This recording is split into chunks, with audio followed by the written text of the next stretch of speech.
Belgijoje surengtos vienos didžiausių užsienyje gyvenančių lietuvių sporto žaidynės. 14 rungčių varžėsi per 500 sporto mėgėjų.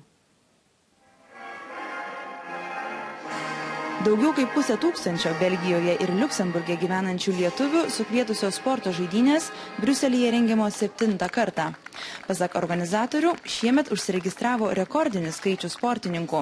Briuselyje lietuvių ypač padaugėjo Lietuvai rengiantis perimti pirmininkavimą ES tarybai.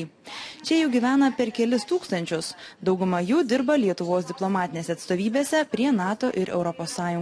Tai yra didžiulė lietuvių kalbos, lietuvių visos tapatybės klaida ir visas didžiulis džiaugsmas ne tik kaip lietuvių tautos, bet taip pat kaip ir sportinis olimpinis žaidimas. Ir taip pat labai džiaugiamės turėdami mes kaip ir vienintelės pasaulyje, sakykime, Belgijos ir Liuksemburgo olimpinės žaidynės sporto, kurios daugiau nė viena bendruomenė neturi, bent jau mes negirdėjom. Savo jėgas lietuviai išbandė 13 sporto rungčių, tačiau daugiausia dėmesio sulaukė krepšinio rungtynės. Jaunimas sako, kad joms treniruojasi ištisus metus. Belgijoje nelabai populiarus krepšinis. Daugiausia užsieniečiai žaidžia. Pas tautas labiau futbolas ir šalies riedulys žaidžiamas. Bet jam pasakė, kad jau lietuvis, taip sudas sako, turbūt gerai krepšinį žaidė. Šiose žaidynėse pralaimėtojų nebuvo.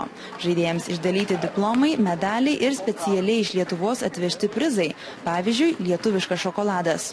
Idėja rengti sporto žaidynės Belgijos lietuviai parsivežė iš Amerikos. Be abejo, krepšinis buvo pirmoji sporto šaka, kuris, sakykime, davė impulsą.